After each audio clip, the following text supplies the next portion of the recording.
Yeah. Okay. So this section is going to be speak in English. So like, I hope you guys are like familiar with the topic. Maybe not. Maybe if you are not familiar with topic with, if you are not familiar with the topic, that's okay. Because like we are going to like talk about the overview of JavaScript and TypeScript in general. Okay. So like, let's start with a little bit of introduction. So my name is. You can call me Om or like. If you're not sure how to pronounce Om in English, it is you may call me Salty or like Salty or like the full name is SaltyAom. I use this name on like both Twitter and other places as well where you know it's like the blue app, like Blue Sky or something. Everywhere else I use this name like Twitter, GitHub, and Blue Sky as well. If you want to follow along, so like. If you are Thai, you probably know that like I usually cosplay as like my favorite character to like to speak about technical stuff. So like today I cosplay as Peko Mama from the kind of the company that made like kind of VTuber. So like let's just skip because like about license and stuff.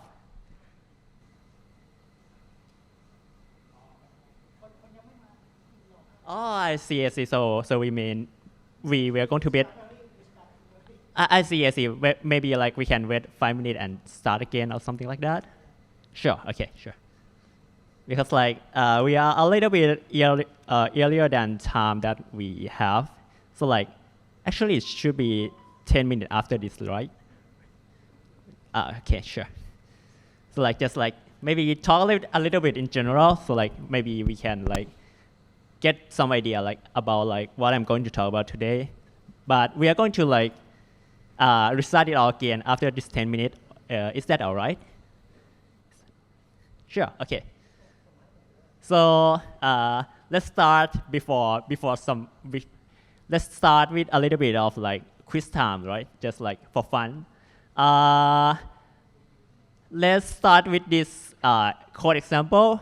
We are going to play Who is the Millionaire? So like, what is the language of this code? I would give you a little bit of time, like you can think about it.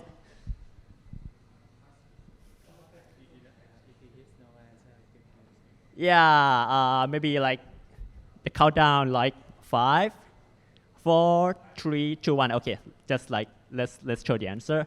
The answer is actually JavaScript ES4, not TypeScript. You can see the syntax here. It looks almost identical to TypeScript, right? But actually, this proposal was introduced in JavaScript ES4, where like maybe 10 or like maybe almost 10 years or like 20 years ago that there's a proposal to like add type natively to JavaScript. This proposal was almost added to the language, but somehow dropped it because like there are too much stuff that they want to add into JavaScript language, but like there's a lot of things that they can't implement and they just like skip to ES5 as we know it. So like that's a little bit of like history. So I think maybe we can start, or like should we still wait?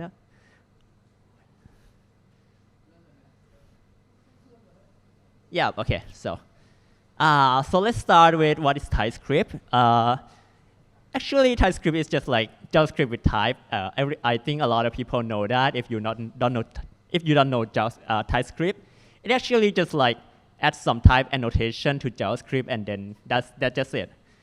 Because like you can't actually use TypeScript in browser, right? Because like you have to compile it. Because it isn't actually a language that you can run in the browser, and it doesn't have like browser support. So like we somehow need to like transpile the language into JavaScript to run it in the browser. Oh yeah, I forgot to press next. But we can see it in this example that this is what actually TypeScript is like. So like you just add some colon after the parameter and you add type to it.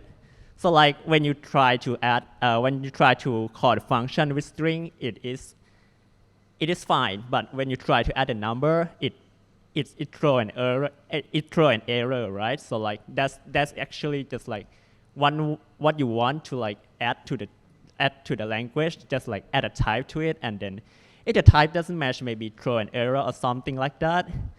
We can see on the just what is called state of JavaScript, right? In the last year, there are like a lot of people that have been trying to adopt TypeScript. Maybe that in their side project and their work. The charts show that there's like a lot of people who are enjoying TypeScript and like some people who doesn't enjoy it. But actually, since we add type to the language, but does it actually work? If we think about it, we can actually just surpass this error by adding something like, I forgot the slide. TypeScript doesn't actually check the type in the runtime, right? So like when you pass something that maybe like TypeScript can't check, it is going to ignore it and pretend that everything is fine. So like TypeScript is like duck type. So like if it moves like a duck and it quacks like a duck, then it's probably a duck. So like let's say that you pass some string, something that looks like a string, but it isn't actually a string. It is going to work fine because like TypeScript pretend that it is a string. So like let's get back to our example. You can see that in this example we pass a number and then everything is fine, right?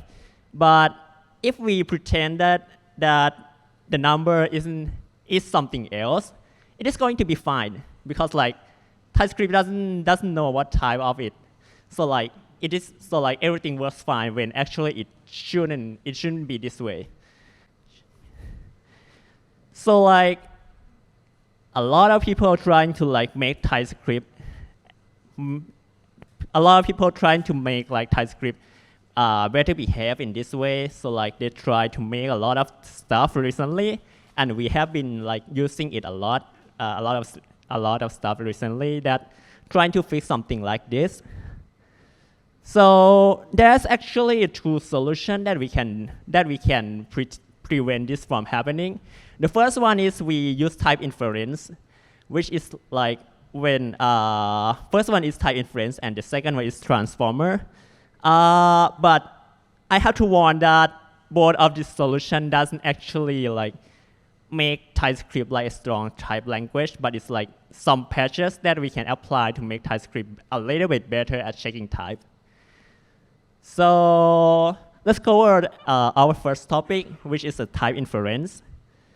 Okay, I think a lot of people know what Zod is.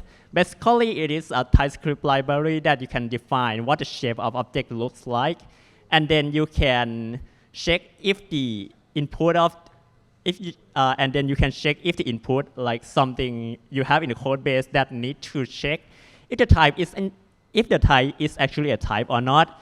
You can use a parse or something like that utility function. Like first you define the object in JavaScript, and then the second is that once you define the object shape, you can use that reference to like check if something else is the same as you want or not. So in our case, we have an object with a username string, and then we parse it using like something else. And if it works, it is going to work, but otherwise it's going to throw an error. But the interesting thing is that recently we have been like adding something like getting the type from the code. So if we can see that on the last line, we infer the type from the first one in the JavaScript code base, and then we use some utility called c.infer, and then like we get a type. So this is what we call type inference, is that we write the code first and then we infer type from the code later. So like actually we can implement something like that. Maybe it is not, it doesn't look easy, but actually TypeScript provides us with something called generic. Generic is like something, if we have like written some code in other language like maybe Rust, Java, we can like pass some type and then infer something somewhere else. But ultimately, it's TypeScript also support this same feature as well. So like we can create some like interface of class and then memorize the type and then provide then does some like recursive stuff to like make something like that happen.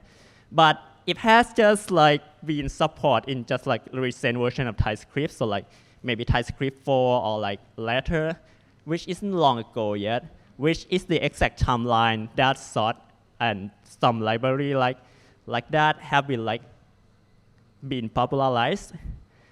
So like after we wrote some magic type, we can like infer a type from here. Actually, like my previous talk was talking about like how to implement this. So like if you want to like take a deep dive, maybe you can search in YouTube, but I'm not sure if it is uploaded or not. So it is great, right? But there's come with a cost and like drawback. The first thing is that you have to make sure that the code actually work by like you have to make sure that the code actually validate type correctly.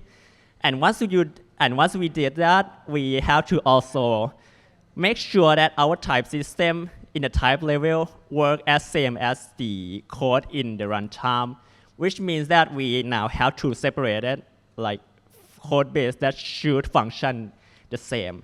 And this is like very hard to implement it in our code bases.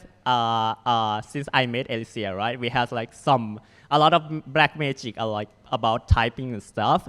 We have to like add unit tests for type level to make sure that everything works all right.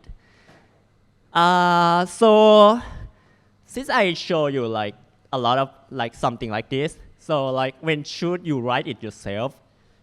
The answer is you shouldn't never write it in your application code base. Like if you have like some application that you use in production, you need to ship a feature like to your customer, you shouldn't write that at all.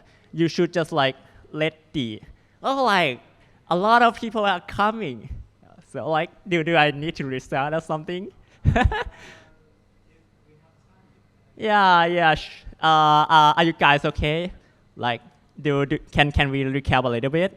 Like, people, sure. Okay, all right. I didn't thought that there's going to be a lot of people. Like, okay, like so. Actually, we have just surpassed like I have like 70 slides here, so like. Actually, we have just like passed halfway through, so like let's review a little bit. Okay, sure. I'm sorry for everyone who like I like to like talk about it so much. Like I want to get started quickly, and actually, you know that we have like 3 people who are talking as keynote speaker, right? So like I actually want to like see how the other speaker are going to speak, and somehow we like have the same timetable, and then like I kind of apply to like other speaker, which is making me mad actually. Okay, so let's restart it again. So sorry for everyone who was here before. Okay. Give me a minute.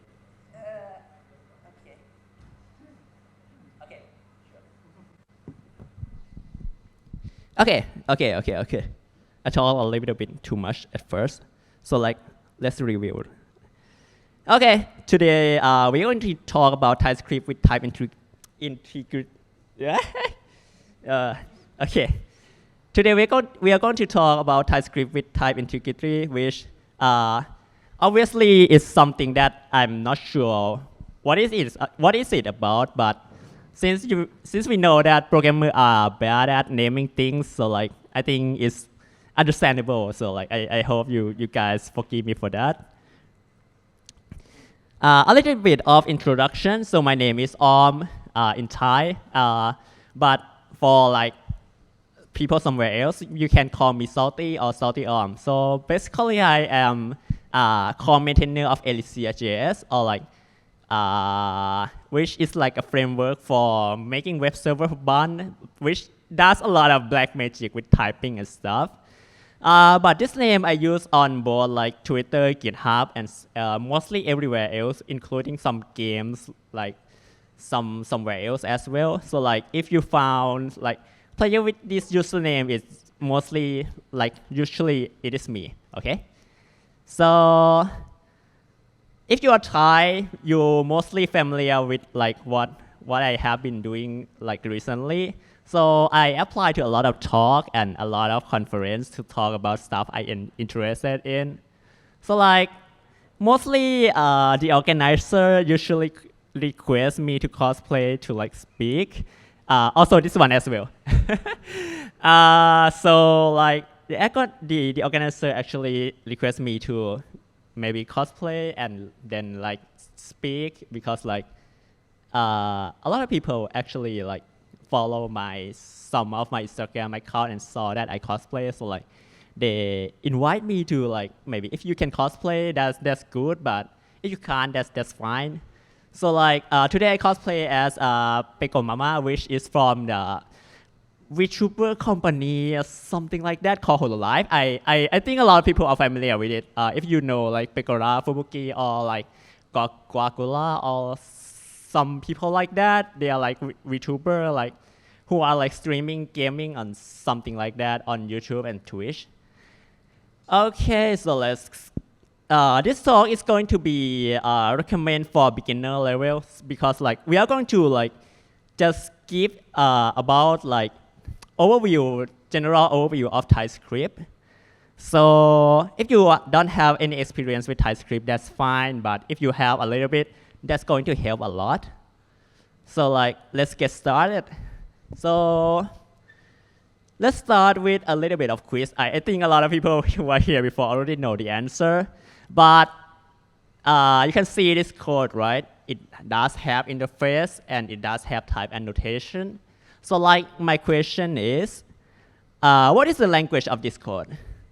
I will give you a little bit of time, like maybe 10 seconds to think about it.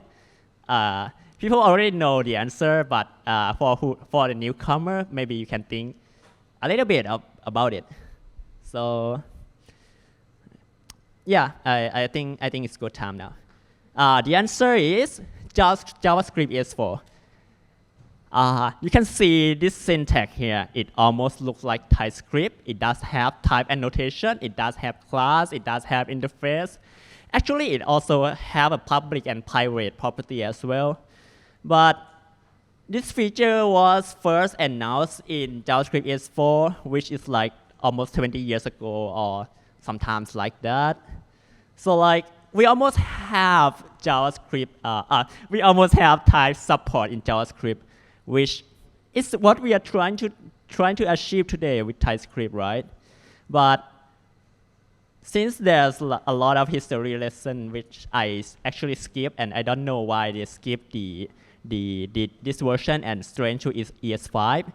My guess is that they add too many features that too hard to implement in one version, so like they just decide to script it.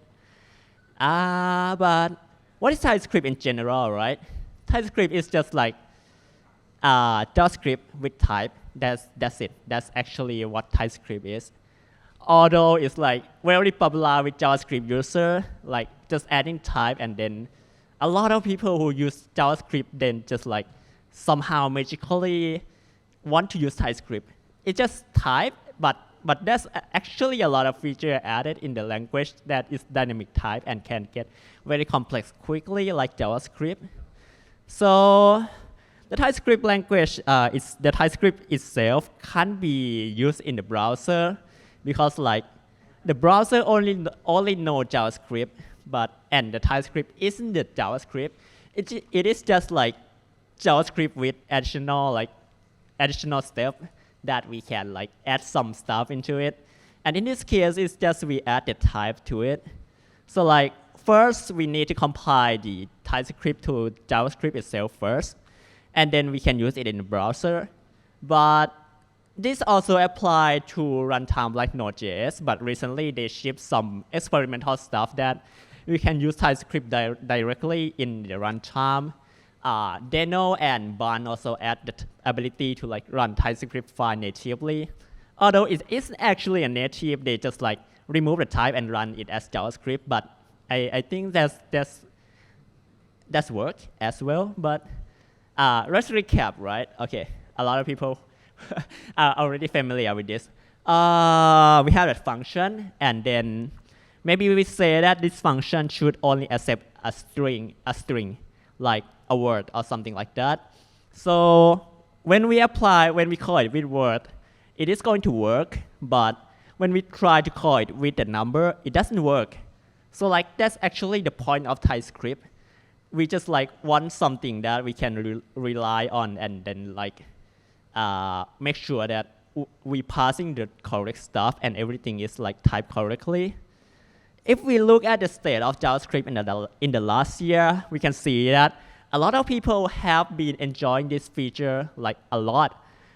Although it's just like type annotation, but actually that help a lot in like long code base and that complex type. A lot of stuff have been helping. So like a lot of people have been like adopting TypeScript recently.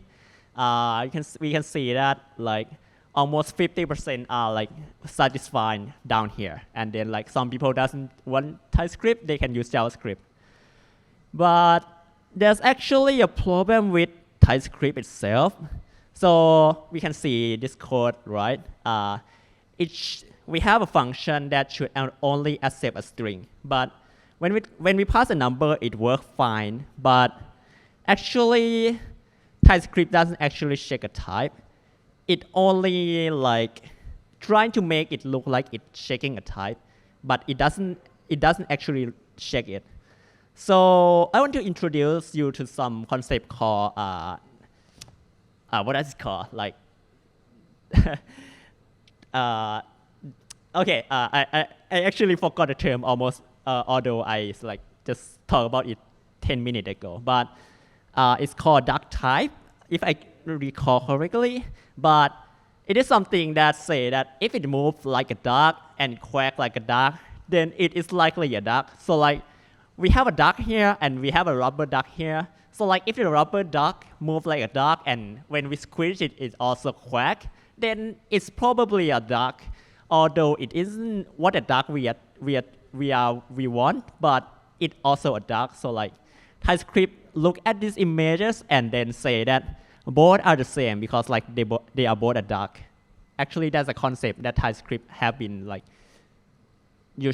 that TypeScript are using. So like back to our code, we can see that our code function normally when we pass something like this, but when we try to say that a number isn't actually a number, but it is something else, this code somehow works perfectly fine. So like we have a number and we say that, hey, you can see that what if we say to TypeScript that what if it isn't a number? Can we like make it something else, and then it pass? Although in our code base, actually runtime code doesn't work. TypeScript isn't going to like complain about it because like it looks like a number. It looks like a string, so like that's fine to TypeScript. But it isn't fine to us and customer because like it is going to throw error in the runtime and then fail our production server. So like recently there have been like an effort to like make TypeScript actually a strong type language. Like although it isn't actually a strong type language, but we are trying to get there. So like there is actually a two ways to make this happen. Is that the first one is we are using something called type inference, and the second one is called transformer. But both of these doesn't actually make the TypeScript a strong type language. So just a note before we start. So the type inference, I think a lot of people know what Zod is about. So like we define some shape in runtime and we validate the shape in runtime as well. But we can also get a type from runtime into the type itself. So like we don't have to duplicate both of the code. Say that we have an object with a username in runtime, and we don't have to like duplicate the code in the type level, like manually writing the interface that call like user and with this value. So like we actually can infer the type from runtime itself. We write the code in runtime and infer code to the type. This feature has just been recently added like not long ago, like maybe 2 or 3 years, like in TypeScript 4. Not sure which version, but there's like a way to make it happen, which is using the thing called generic, which generic is like a function or some kind of special function, but it behaves like a function if you think about it. Like you accept something from the class or interface, and then you can somehow make stuff with it, and then with that type above, we can like make something with the code below. So we can see that we add some type here, something like this, and then boom, it's going to work. We actually, I also talked about this like 2 sessions ago, like maybe like 3 months or 4 months ago. I'm not sure if it is recorded or not, but if you find one, also like please post it in comment if you are watching from the recorded video. But actually, it seems cool, but it have a drawback that we have to like maintain both runtime code to make sure that runtime code actually validate the type, and then we have to maintain the type itself as well. In our code base that we are working in Elysia, we have been like a lot of black magic with type stuff, but it is so complex that we have to add the unit test for type level to make sure that runtime and type level, both of the code match the same behavior. So when should we use this, right? If you are using in the production server, like maybe you want to try to like ship stuff to like your end user, your customer, you shouldn't write it yourself because it is going to like slow you down. But if you are using a library, that's fine because like they have been like devoting their time in their free time to like make some stuff in the production a little bit faster, and then like because like just let some like dedicated people handle it because it is going to consume a lot of time to make it happen correctly. So this is the generic code in our code base.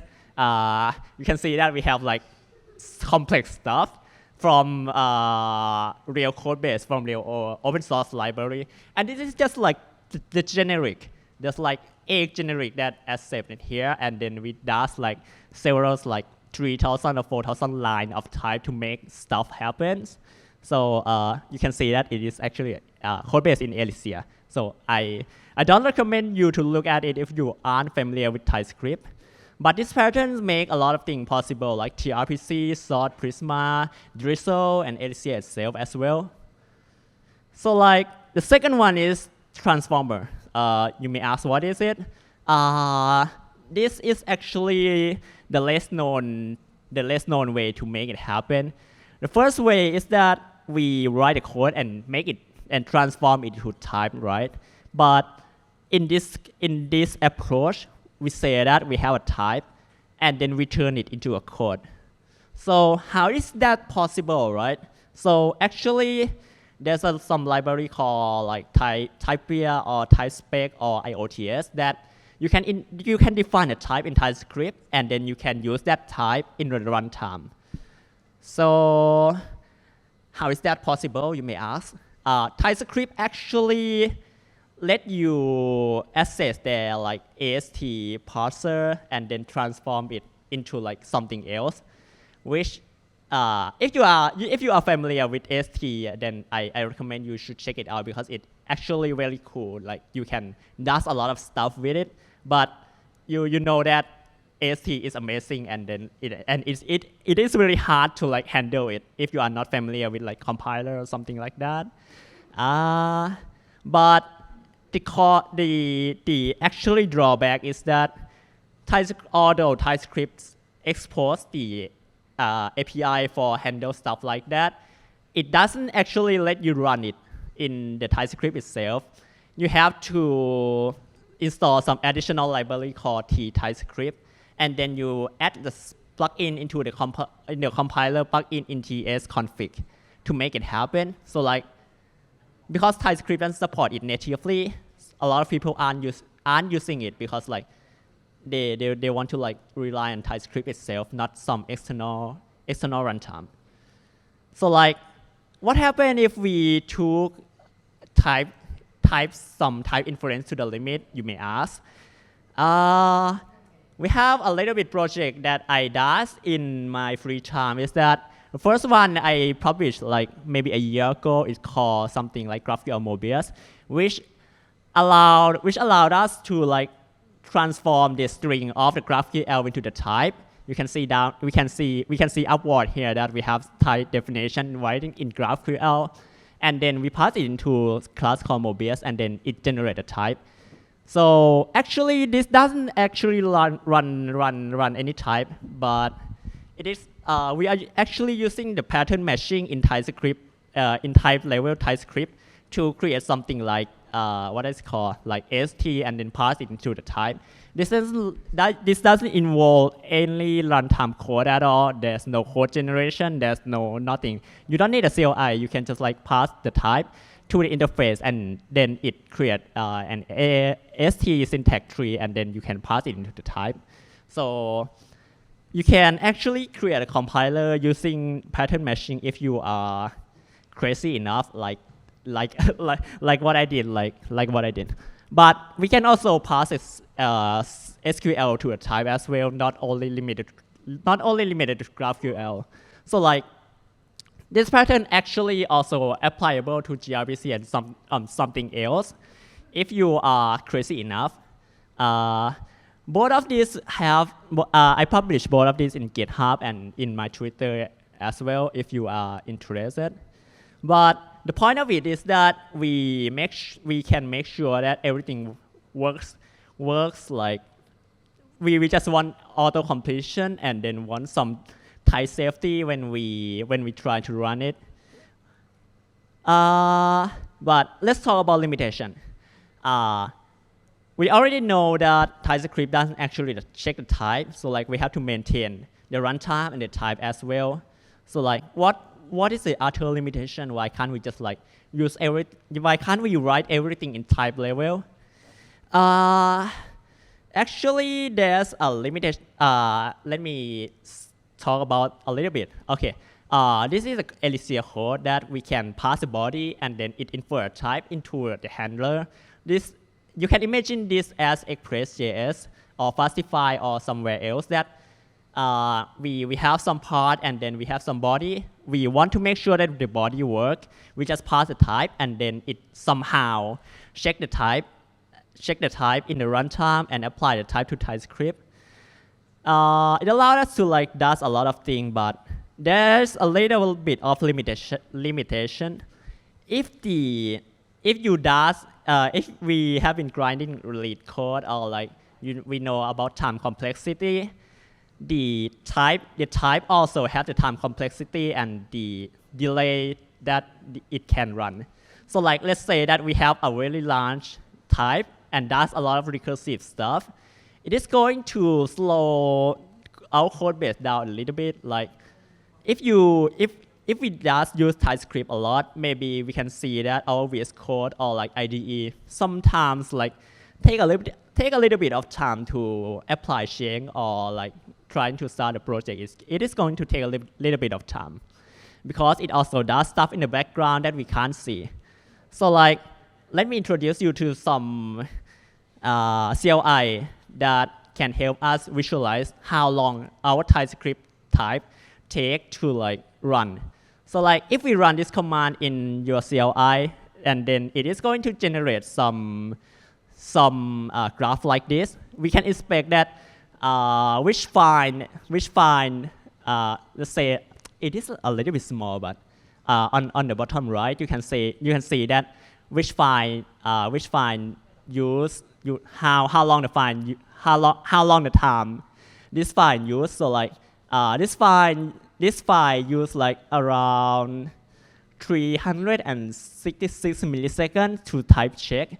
And imagine that we have like some of these like a lot of like thousands of file of TypeScript file, it is going to slow us down. So like we can't actually run a lot of type here because like it is going to slow the end user down, and it also have a limitation. It also has a limitation as well. But one of the interesting thing working with type is that when you know that you have the limitation with type, you need to somehow optimize the code with it.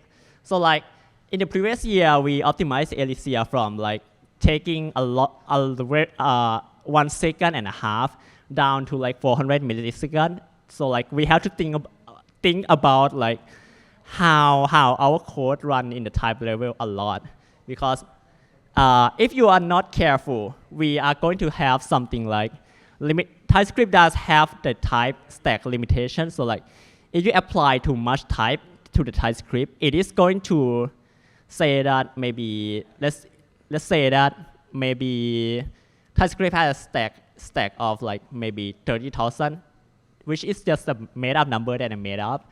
But if we run the type recursive type in one function in one type, and it does call this and it does some like stuff but in the background that like call after like 30,000 line 30,000 times, it is going to throw an error call.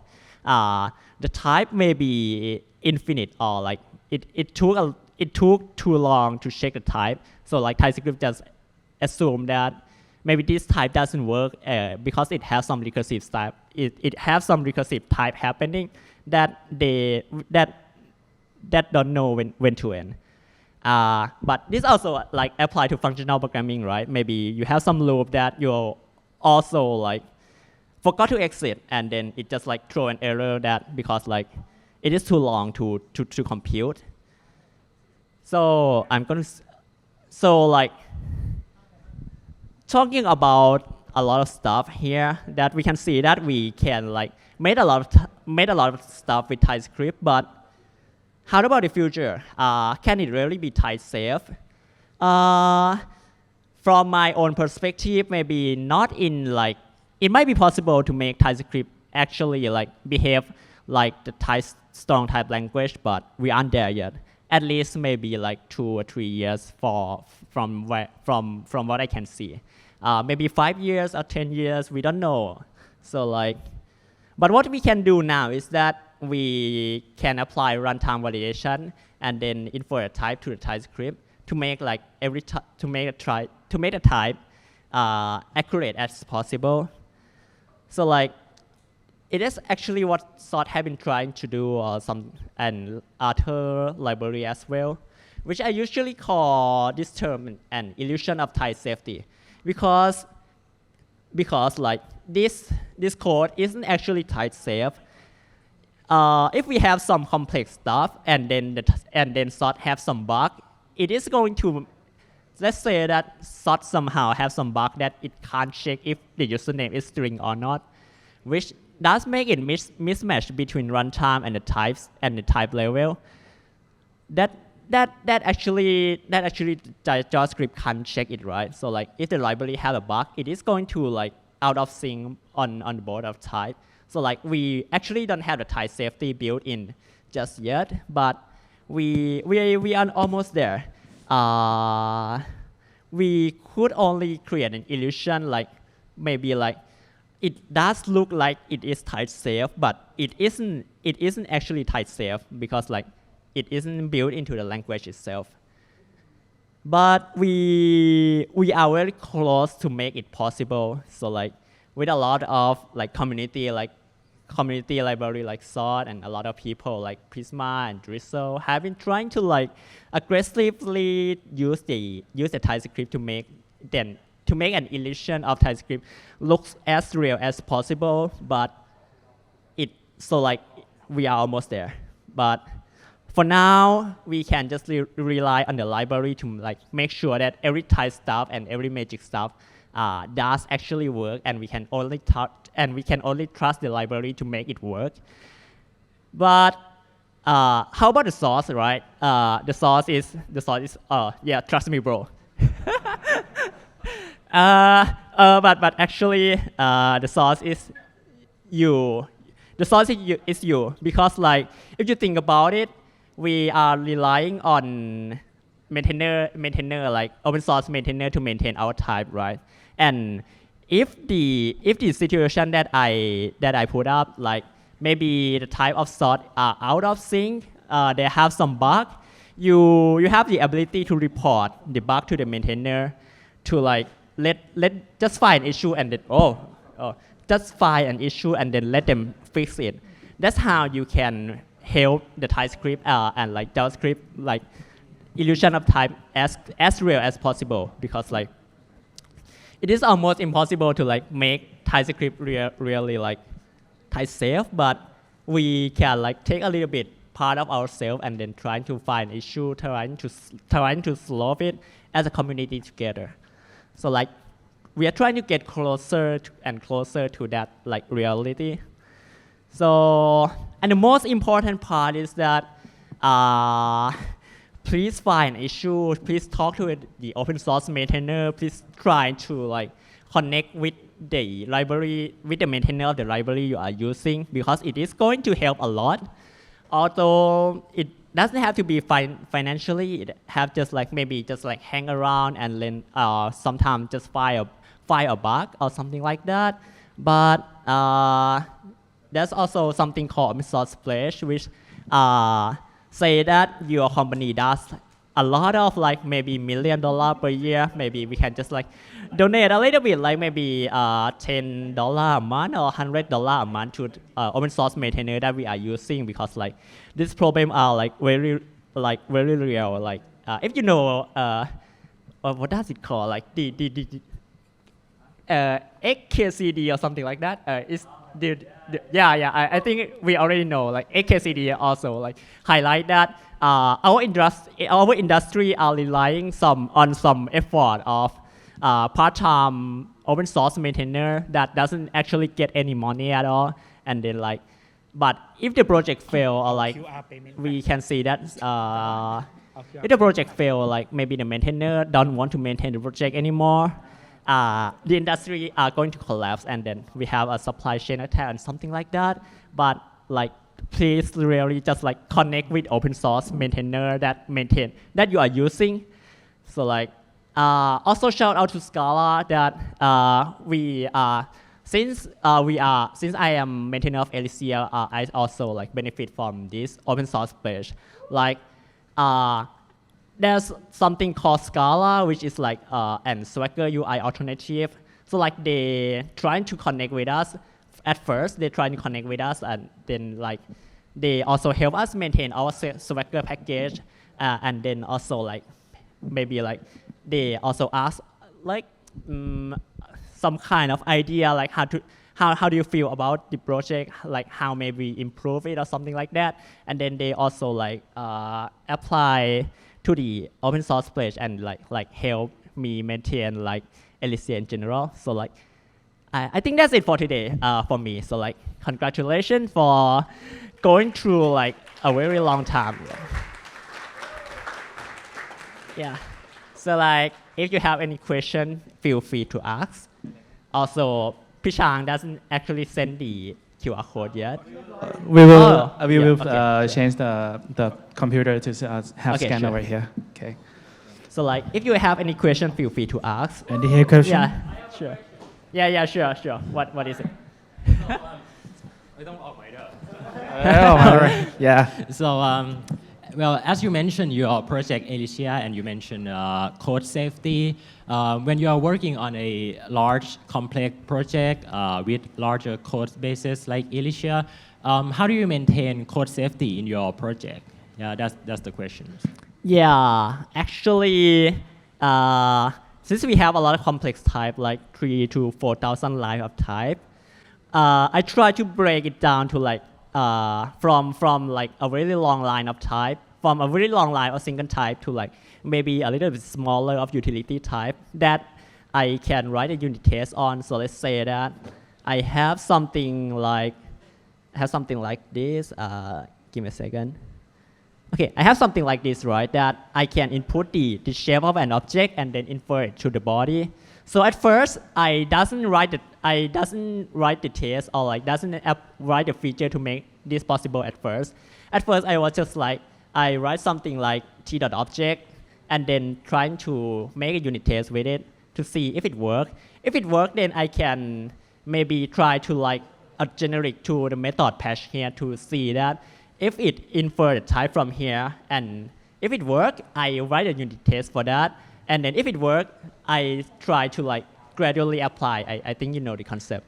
But I think we just like maybe if you are not sure, like if you have a complex type and then we need to like make it actually accurate, maybe we can write a unit test for that. Okay.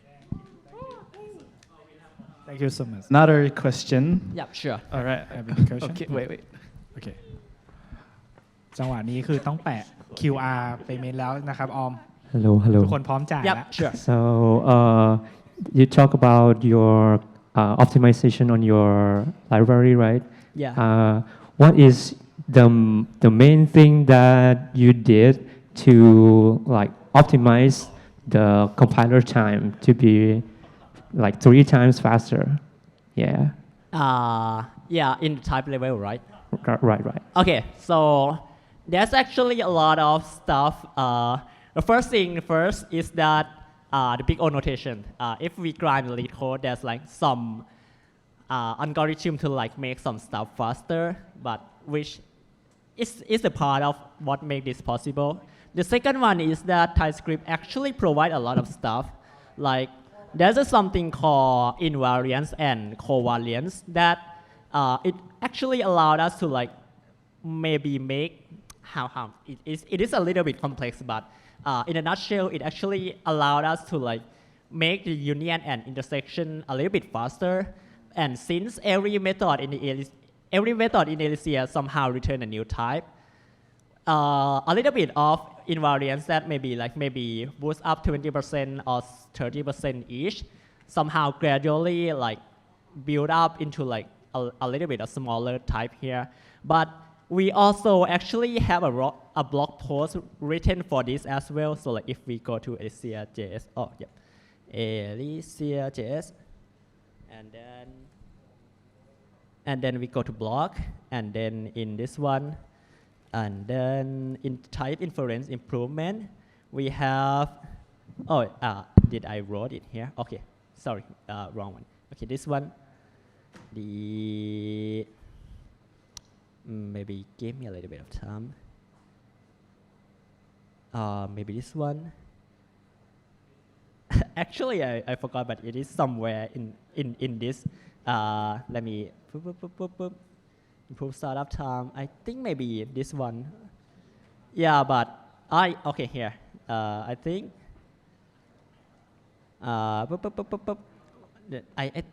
It should be linked to my Twitter, but. Yep, I can't find it, but it is somewhere in one of these blog posts, which I can't find, but it's somewhere here. But to recap, it is actually big O notation that we can improve, and the second one is that covariance and invariance, which is some annotation called in and out. The third one are constant generic, which when you try to infer a type from an object, it is going to infer as some mutable type, but you can also say that the type doesn't have to change. If the type doesn't change, it can like maybe help improve type inference a little bit faster. The fourth one are the generic itself. So if we go to this slide here,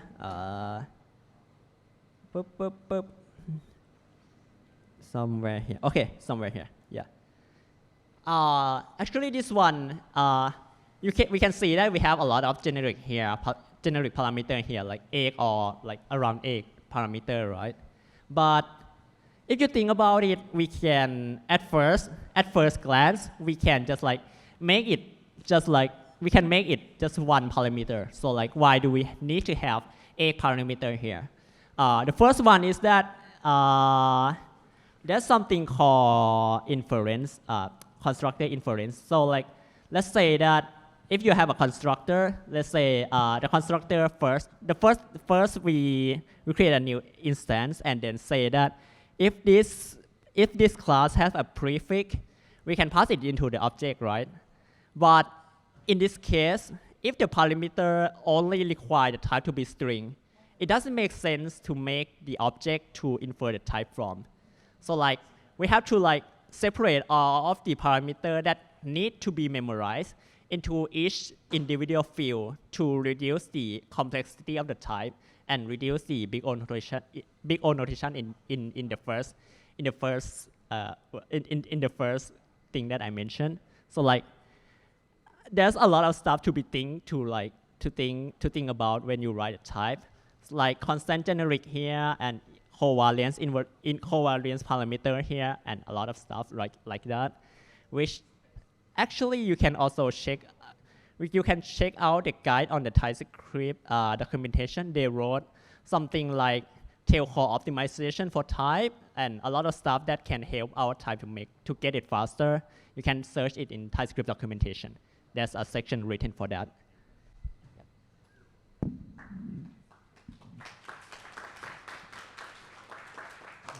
Thank you. Last question. Me. Sure. Yeah. Anyone has a question? Again? Okay, sure. You want? Yeah. You want to ask a question? What will be the name of the next major release of Elysia? Okay. Let's recap. So like every major release in, let's say that every release in Elysia have the name. So like actually this inspired from Vue.js. So you know that every major Vue release also have a name for that release. Like they name after the anime. So like the latest one are like the latest one are also like named after the anime, right? So like if we look from here, from every block release version, you can see that we have some name after the version.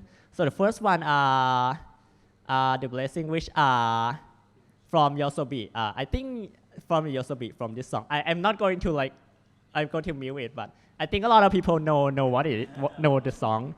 And like every major release follow the same naming convention. So back to the question, right? The next major release are called Supersymmetry. They are from Supersymmetry from game called Tone Sphere. So let me Supersymmetry from this song from the game called Tone Sphere, which if you play some rhythm game, I think a lot of people you may know it, but otherwise it is a very nice song. So the reason that I picked this name for the next version is that in the next major release of Elysia version, we are focusing on adapter and multiple runtime support. So like currently Elysia are mainly run on Bun, but maybe you can also run it in Deno if you can hack the type and hack the runtime stuff. But in the next version, we are trying to like make it possible to like run in Node.js as well, and trying to make it possible to run in many runtime as possible.